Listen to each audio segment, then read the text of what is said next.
Bonjour et bienvenue à cette toute nouvelle édition dans notre série sur le 50e du drapeau franco-ontarien. Aujourd'hui, j'ai l'honneur d'avoir avec moi Serge Miville. Serge Miville qui est recteur de l'Université de Sudbury, un de mes grands amis aussi. Au cours des années, c'est devenu un ami. Mais avant tout, c'est un historien qui est spécialisé dans l'histoire franco-ontarienne. Serge, merci d'être là avec nous aujourd'hui. Ça me fait plaisir. Cette année, on vient de célébrer le 50e du drapeau franco-ontarien. On a eu le privilège de faire ça à Sudbury, sur le perron de l'université, sur le mât original. Parle-nous un peu de comment tu t'es senti cette journée-là autour de cette célébration. C'est sûr que c'est beaucoup d'émotions, puis c'est beaucoup de choses, hein? Parce que c'est un moment très important pour l'ensemble de la communauté franco-ontarienne. C'est 50 ans de leur symbole. C'est aussi un moment névralgique pour notre institution, l'Université de Sudbury, qui ouvrait ses portes pour la toute première fois depuis sa relance, avec sa nouvelle cohorte d'étudiantes et d'étudiants. Donc, c'est un moment assez charnière. Et puis, personnellement, pour moi, c'est un peu... faut se pincer un peu parce qu'on ne croit pas qu'on est en train de vivre le moment qu'on est en train de vivre. Surtout quand on est historien puis on étudie ces choses-là un peu avec une certaine distance. Puis là, on est en train de vivre un moment comme ça.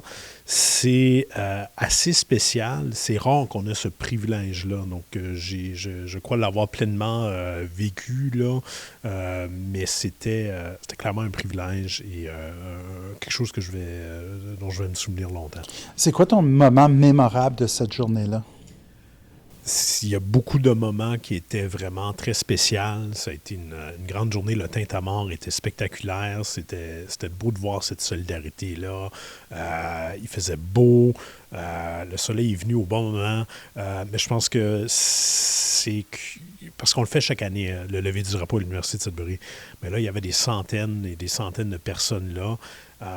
Puis il y avait des élèves de l'élémentaire qui étaient présents, puis on voyait dans leur visage qu'ils étaient fiers d'être là, qu'ils trouvaient que c'était un moment important pour eux. Et puis, juste avant de hisser le drapeau, c'était de pouvoir partager ce moment-là avec eux. Puis, je sais pas, ils m'ont donné tellement d'énergie, ces jeunes-là. Fait que là, je leur ai donné des high-fives, tout ça, puis j'étais juste pris dans le moment, puis ça, je vais toujours m'en souvenir. Le drapeau a monté très vite, ça c'est certain, tout le monde était très pompé. Moi, un des moments que j'ai vraiment adoré cette journée-là, c'est de te voir devant la foule dire « Bienvenue aux portes de l'enfer ». Si vous ne comprenez pas, je vous demande d'aller regarder le discours de Serge sur Facebook. Il va vous expliquer le contexte des portes de l'enfer. C'est une chose historique de Sudbury et une très belle histoire du passé. Serge, je veux maintenant transitionner vers la création du drapeau parce que je me questionne, c'est arrivé en 1975, Gaétan Gervais, Michel Dupuis et d'autres personnes se sont regroupés pour façonner un drapeau. Mais qu'est-ce qui motive des gens à vouloir créer un drapeau? C'est-tu un besoin personnel? Qu'est-ce qui a motivé le groupe à vouloir faire ça? Faire un drapeau, il faut comprendre ça comme étant un geste politique, profondément. Donc c'est un geste qui cherche à, en quelque sorte, identifier clairement un groupe, ses aspirations, ses prétentions, son lieu. C'est un point de ralliement. Ça cherche à évoquer quelque chose et de faire une identification claire. Donc, dans le cas du drapeau franco-ontarien, c'était chercher à marquer la distinction de cette francophonie ontarienne par rapport aux nombreux drapeaux qui existaient. 10 ans plus tôt, on avait adopté un drapeau du Canada. 20-30 ans, dans les années 40, on a adopté au Québec le fleur-de-lysée.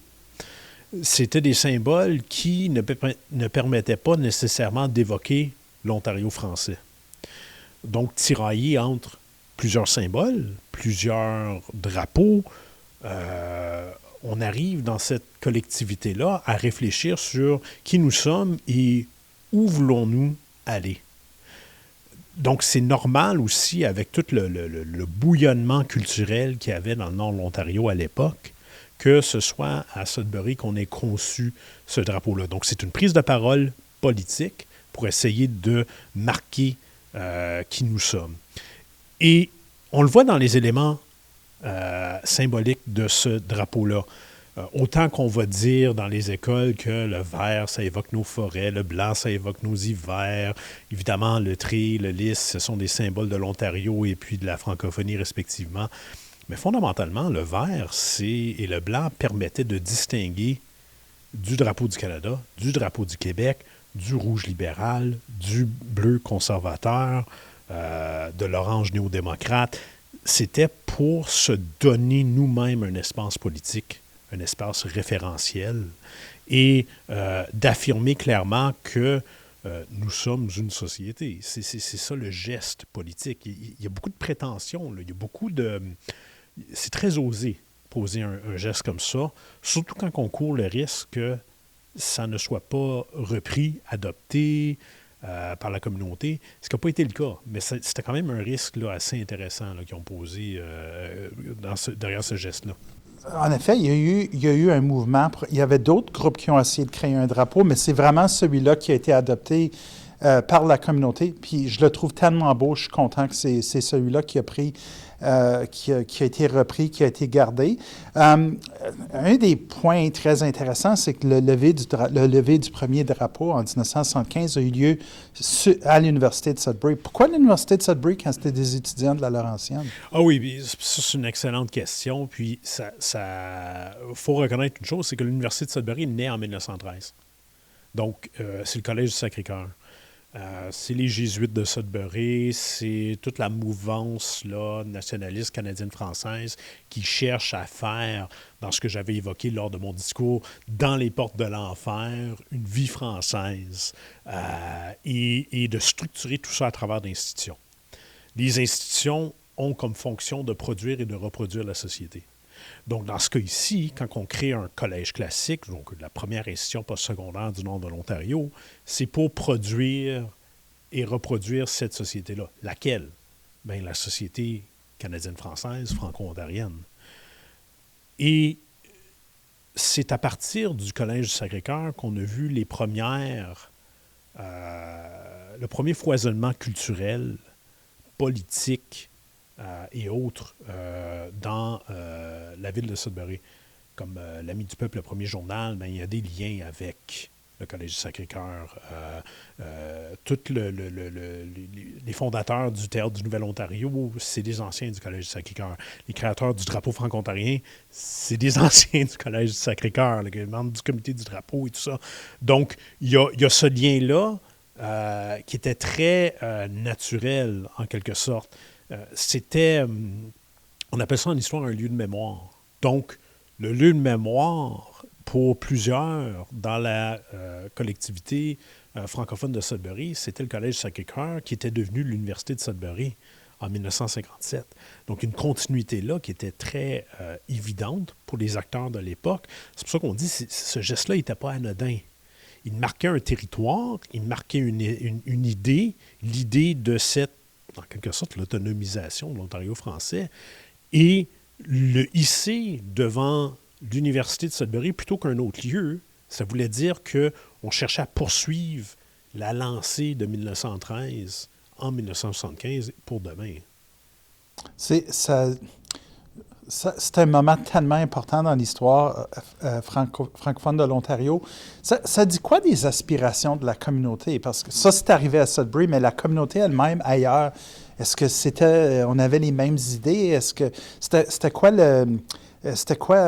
comment la communauté se voyait à ce moment-là? Oui, puis je pense que c'est là où on voit toute la force d'un symbole. C'est quand on peut lancer un symbole, mais si personne ne le reprend, ça devient un couteau d'épée dans l'eau. Là, on a vraiment vu que la collectivité s'est galvanisée autour de ce symbole-là, autour du vert et du blanc. Et on l'a vu rapidement. C'est sûr qu'il y avait des gens qui essayaient de promouvoir leur drapeau, qui cherchaient à le faire adopter, là, c'est clair. Mais en même temps, il y a des gens qui l'ont accepté aussi. Donc, c'est ça qui est fascinant ici. Et ce qu'on voit, c'est que c'est un désir d'autonomiser l'Ontario français, de créer un nous franco-ontarien qui était inclusif des régions, qui était inclusif des distinctions, qui était inclusif de tous les différents éléments de la diversité qui composait l'Ontario français. Fait qu'il y a ça dans ce geste politique-là. Ce qui est arrivé, c'est qu'ultimement, il est repris durant de nombreux conflits, des conflits scolaires comme ça à Penetanguishene, par exemple. C'est là qu'on voit comme clairement pour la première fois des jeunes prendre le drapeau dans une revendication pour une institution. Fait que ça devient soudainement, c'est pas juste les gens de Penetanguishene qui cherchent à avoir une école de langue française. C'est l'Ontario français qui cherche à se doter d'un réseau institutionnel. Et c'est quand on est capable de monter la question du local vers le provincial ou le national, pour parler ainsi, qu'on voit toute la force de ces symboles-là. Donc, on voit que le drapeau est rapidement mis à l'œuvre, finalement, et utilisé par la communauté pour des revendications, oui, mais pas uniquement pour ça. Le drapeau du Canada flotte devant tous les édifices fédéraux. Le drapeau de l'Ontario flotte devant toutes les écoles et tous les édifices du gouvernement. Le drapeau franco-ontarien flotte devant toutes les institutions franco-ontariennes. Fait que ça évoque également un projet. Un projet d'avoir un milieu institutionnel de langue française, comme je dis, pour permettre de produire et de reproduire cette collectivité-là. Donc, c'est pour ça que c'est un geste si profondément politique, c'est qu'il cherche à distinguer cette collectivité franco-ontarienne de la masse et dire, nous ne sommes pas une minorité comme les autres, nous sommes une minorité sociétale, nous sommes une minorité qui est en mesure d'intégrer, d'accueillir et de croître ensemble. Fait que c'est puissant, ça, ces éléments-là. Ça a l'air beaucoup pour un drapeau, mais c'est ce qu'on en a fait qui a mené à ça. Mais je pense à d'autres moments de mobilisation. Montfort, la lutte en 2018. Est-ce que ça a galvanisé ce sentiment du nous encore plus que qu'est-ce qui existait avant? Des moments aigus de conflit vont souvent permettre de solidariser. C'est pas comme si c'est un phénomène qui génère de l'unanimité. Il va toujours avoir de la résistance. Là. Comme, il y a des gens qui ne veulent pas avoir ces institutions-là nécessairement ou vont travailler contre ou quoi que ce soit. Puis ça, c'est normal. C'est très normal. Puis en fait, c'est même correct là, d'avoir ces formes de résistance-là. Il n'y a rien de pire dans une démocratie, par exemple, que l'unanimité totale. Cependant, ça nous permet de voir une tendance lourde. Et c'est ça qui est intéressant en histoire, c'est de voir cette tendance vers l'institutionnalisation, cette tendance vers l'autonomie. Quand on parle d'autonomie, Peter, on parle de gouvernance par époux. C'est ça qu'on veut dire. C'est avoir ses propres institutions en fonction de ses besoins et de ses aspirations. Donc, c'est le même qu'il faut comprendre le par époux. Donc, ces moments-là deviennent des moments qui créent, en quelque sorte, une mémoire collective. Donc, on va se référer ultimement en 2018, la résistance. On va se référer à la crise de l'hôpital Montfort. On va se référer, tout comme on va le faire, par exemple, dans le passé, au règlement 17, la conquête de 1760. Ça fait partie du narratif qui distingue le fait français en Ontario d'une autre collectivité. Fait que ça, c'est l'historicité, en quelque sorte. Là. C'est notre capacité de se référer historiquement, se placer dans le temps et de produire sa propre histoire. Et c'est important, ça, parce que si on n'a pas ça, comment qu'on fait pour... Si on ne sait pas d'où on vient puis on n'est pas capable de donner un sens à où on vient, comment on va être capable de se projeter dans l'avenir? Fait que les deux vont ensemble. Le drapeau agit quelque sorte comme un élément qui permet de mettre ensemble des éléments disparates, comme des institutions, des centres de santé, et puis l'histoire, la culture et tout ça. Puis ça devient, en quelque sorte, un élément où, peu importe si tu es né ici, ou tu viens de l'extérieur, ou tu viens d'arriver, tu sais que cet établissement ou cette organisation ou ce lieu où flotte le drapeau, c'est un lieu où tu es chez toi comme francophone. Et ça, c'est puissant. Je vais te ramener en 1975, juste pour un moment. Quand le drapeau a été créé, il n'y avait pas beaucoup d'institutions. francophones en Ontario. On n'avait pas encore des conseils scolaires. Oui, il y avait quelques universités bilingues, mais on n'avait pas de conseils scolaires, on n'avait pas des collèges francophones. Comment est-ce que le terrain a évolué? On n'avait pas tous les organismes qu'on a aujourd'hui non plus au sein de notre communauté. Comment le terrain a évolué? Puis comment est-ce que le drapeau a contribué à ça? Est-ce que ça fait partie de ce mouvement de vouloir être plus présent? Le fait que le drapeau est un symbole officiel de la province de l'Ontario est quelque chose que les créateurs en 1975 ne pouvaient même pas imaginer possible. Et on ne peut, oui, c'est symbolique, mais on ne peut pas sous-estimer cette valeur symbolique. Ça veut dire que la province vient d'accepter clairement que cet Ontario français fait partie intégrante de cette province qu'est l'Ontario. Pas sous uniquement la bannière ontarienne, mais sous sa propre bannière. Donc, toute cette question-là d'autonomie, toute cette question-là de particularité, fait que ça, c'est quand même assez majeur, dans le sens que ça donne une légitimité très particulière et très claire pour ce groupe-là, qui peut l'utiliser notamment comme levier pour son développement sociétal. Ça permet d'affirmer clairement qu'une prétention de société. Une société, c'est quoi? C'est plusieurs aspects. C'est des éléments culturels, c'est des éléments identitaires, c'est des éléments économiques, institutionnels et tout ça. C'est une complexité. Puis l'Ontario français est complexe. Est complexe par ses régions, par ses institutions, par ses cultures. Et de voir ça défiler devant nos yeux aujourd'hui par rapport à 1975, on ne peut pas dire autrement qu'on a fait du progrès de manière phénoménale. Les défis sont vraiment très présents et constants. Il y a des défis démographiques, il y a des défis d'assimilation, de continuité, de décrochage linguistique ou culturel. Ça, c'est des vrais défis qui existent encore. Ce n'est pas en cause que le drapeau est adopté par la province que tout d'un coup, tout ça disparaît. Ce serait faux de le croire. On a plus d'institutions qu'on n'a jamais eues. On a quand même nos défis sociétaux.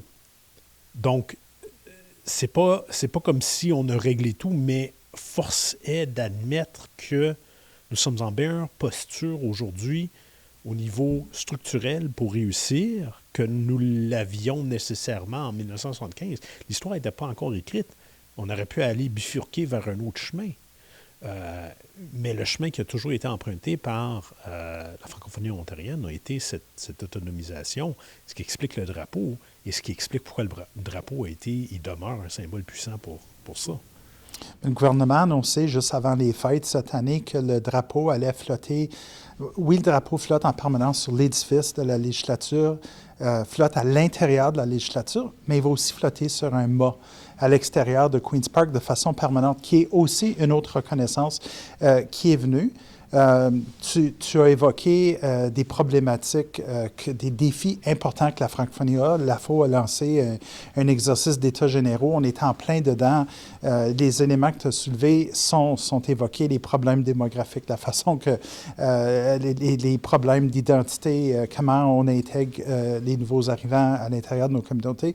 On t'a invité à venir faire une présentation pendant le congrès, puis tu nous as parlé de comment on se voit puis comment on devrait se voir. Parce qu'il y a des différences entre la réalité de qui on pense qu'on est comme franco-ontarien versus qui on est réellement. Puis je dis pas ça pour être méchant, les choses ont beaucoup évolué rapidement, mais je pense que des fois, les franco-ontariens, on ne se voit pas toujours aussi puissants qu'on pourrait l'être. Peux-tu nous parler un peu de ça? Le fait qu'on est capable dans notre milieu, dans nos centres de santé communautaires, dans nos écoles, dans nos ligues de loisirs, avoir une si grande diversité, c'est-à-dire à la fois de citoyens, de résidents permanents, de réfugiés, de nouveaux arrivants et tout ça, ça démontre qu'on a une force sociétale. Ça veut dire qu'on est plus normal qu'on le pense. Ce qui est quand même... C'est drôle de le dire comme ça, parce que on s'est souvent vu comme étant né pour un petit pain. On l'entend souvent. Puis c'est normal de penser comme ça quand on pense que toute notre existence est lutte, par exemple. Mais toute notre existence n'est pas que lutte. Toute notre existence est également création, est également legs, est également une façon de faire à partir du fait français qui est distincte de celle de la majorité et des autres sociétés, qui permet d'être universalisant, qui permet de notre contribution au monde à partir de notre réalité, elle a une valeur. On parle au niveau économique, on a une valeur économique phénoménale qu'on a négligé de rappeler pendant des décennies. Donc, tout ça, c'est de se dire que on est peut-être rendu à un point de maturité où on est capable de se projeter différemment que simplement comme des victimes de l'histoire, ce qui serait faux. Oui, il y a des défis, oui, il y a eu des luttes, mais ce n'est pas que ça. De toute façon, je veux dire, si notre vie n'est que lutte, ça devient très fatigant et c'est pas très accueillant et ça ne tente pas de nécessairement te joindre à la Ligue des perdants, finalement. Donc, oui, des fois, j'ai l'impression que la notion de lutte pour les Franco-Ontariens, c'est un peu romantique. Ça l'est. Oui. Mais ça ne l'est pas vraiment. Mais, ça fait peur à des gens qui ne sont pas nés absolument, ici. Absolument, mais ça fait partie d'un narratif qu'on s'est créé qui permet d'expliquer certaines choses. Mais ça ne permet pas d'expliquer toute la globalité. C'est pour ça que je parle souvent de société. Parce que c'est plus que simplement une petite chose ou un élément, c'est une complexité, une profondeur. Et puis une profondeur dans le temps, puis une diversité au niveau des régions sur comment on a fait l'expérience de toute cette profondeur-là. Donc, c'est intéressant de voir tout ça, puis de voir où nous sommes comme collectivité. Ce qui est clair, Peter, c'est qu'il faut que l'Ontario français, si elle cherche à se maintenir dans le temps, et de passer le relais aux prochaines générations, elle ne doit jamais cesser d'avoir la prétention d'être. La prétention d'être une société, la prétention de faire société à travers de tout ce qu'on fait comme collectivité, que ce soit au niveau des troupes de théâtre, de la musique qu'on fait, des livres qu'on écrit, des institutions qu'on a, tous ces éléments-là, des entreprises qu'on construit, tout ça est un joyau à préserver et contribue activement à la réussite de notre pays où on habite et est un lieu où peut habiter toute une diversité de personnes et ça donne un sentiment d'appartenance et de place et d'un lieu où exister à partir d'une réalité qui est la nôtre. Et ça, c'est beau. Et ça, c'est une bonne chose. Parce que l'inverse est tellement moins intéressant. J'ai l'impression qu'on est 30, 40, 50 cultures, mais on partage une langue. Dans la francophonie ontarienne. Sur ça, comment est-ce que toi, tu vois l'avenir de la francophonie ontarienne au cours des 25, même 50 prochaines années? On s'en va où, Serge? Les historiens ne sont pas très bons avec leur boule de cristal. Ça, c'est une chose que j'ai apprise. Mais ce qui est clair, c'est si on continue sur la lancée politique qu'on est, on va continuer à faire des avancées très intéressantes. Puis moi, je suis particulièrement intéressé de voir les avancées qu'on risque de faire du côté entrepreneurial, économique et tout ça, pour être capable de démontrer la valeur qu'a ce fait français-là sur toutes ses facettes, pas uniquement sur sa facette culturelle, qui, tout en étant extrêmement important, nécessite d'être encadré en milieu dans un tout encore plus large. En contrepartie, si les réalités des mots linguistiques poursuivent telles qu'elles sont, on va avoir des immenses défis. Est-ce qu'on va être capable, avec la population, de se maintenir au fil de 3 générations? Est-ce que les nouveaux arrivants qu'on cherche à accueillir vont léguer cette idée de société franco-ontarienne au fil de 2, 3, 4, 5 générations? Et ça, c'est des questions qui demeurent en suspens. Donc, je ne suis pas en train de répondre sur où on va être, mais je sais quels vont être les défis. Et je pense qu'on les voit devant nous en ce moment. Je vais espérer que l'exercice des États généraux nous donne cette opportunité de trouver des solutions à ces défis-là, puis de mettre des structures en place qui vont nous aider à faire face à tous ces défis-là. Ce qui est clair, c'est qu'il faut être très limpide et très réflexif sur quels sont les enjeux. Et il ne faut pas avoir peur de les nommer. La pire chose à faire, ce serait de ne pas nommer les enjeux puis de ne pas mettre le doigt sur les bobos qui existent. Parce qu'il faut affronter les défis de face. On a entendu longtemps, parlons pas trop des problèmes, ils vont couper notre financement. Moi, je suis loin de là, Thierry. Je pense que tu l'as déjà entendu toi-même. Mais parlons de nos problèmes pour qu'on puisse trouver des solutions. Absolument. Puis il faut avoir des vraies discussions sur des vraies choses pour prendre les bonnes décisions. Parce que toute société qui se respecte n'a pas peur d'avoir ce débat-là. N'a pas peur de parler de vraies choses. C'est normal dans nos sociétés démocratiques. Puis je pense que c'est ça qu'il faut faire comme collectivité également. Et ça, c'est un signe d'une société qui est en santé. Tu évoques beaucoup le mot société. La communauté franco-ontarienne s'identifie souvent comme communauté. Les Acadiens, eux, parlent d'être un peuple. Le Québec parle d'être une nation, des fois un peuple aussi. Toi, tu évoques que la francophonie ontarienne est rendue au stade d'être une société. Pourquoi? Bien, c'est à cause qu'elle a une prétention de se projeter dans l'avenir, une prétention d'être autonome à travers ces structures qu'elle gouverne, et elle a un passé, une histoire, un historique, une culture, et un sens d'exister dans le temps et dans l'espace. Et ça veut dire que c'est pas qu'une communauté. C'est beaucoup plus complexe que ça. C'est peut-être pas une nation, mais c'est un groupe qui tend vers ça.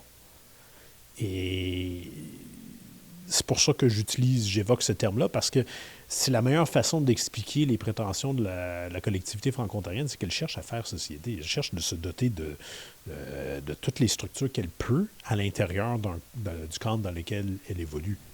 Oui, on voit aussi qu'on veut déborder les frontières de l'Ontario. On est membre de l'OIF, on invite des gens de d'autres pays à venir se joindre à nous. Et pourquoi qu'on aurait le droit de faire ça?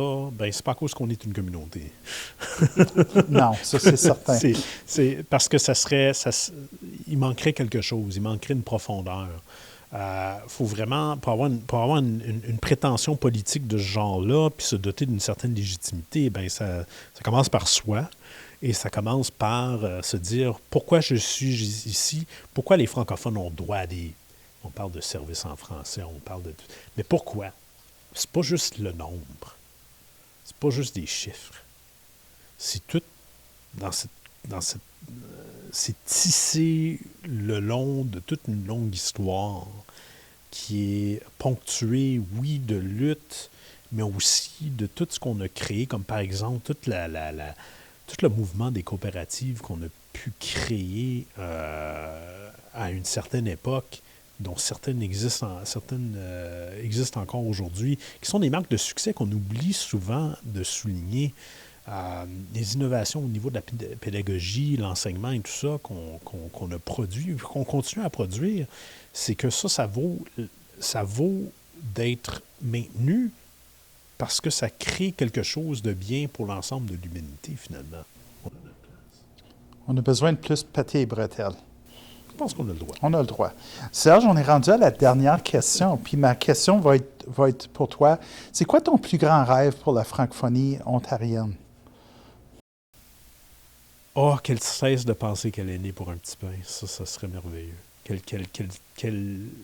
Qu'elle reconnaisse qu'elle a le droit d'avoir confiance, puis qu'elle a le droit de grandir, puis qu'elle est responsable aussi de son devenir. Et ça, c'est un signe, je pense, qu'on passe à la prochaine étape. Merci beaucoup, Serge Miville, pour cette fabuleuse discussion. Merci beaucoup d'avoir été à l'écoute. Serge, merci tellement de nous avoir partagé tes perspectives historiques sur le drapeau, mais aussi tes perspectives d'avenir. C'est vraiment apprécié. Merci beaucoup à toi. Ça me fait plaisir.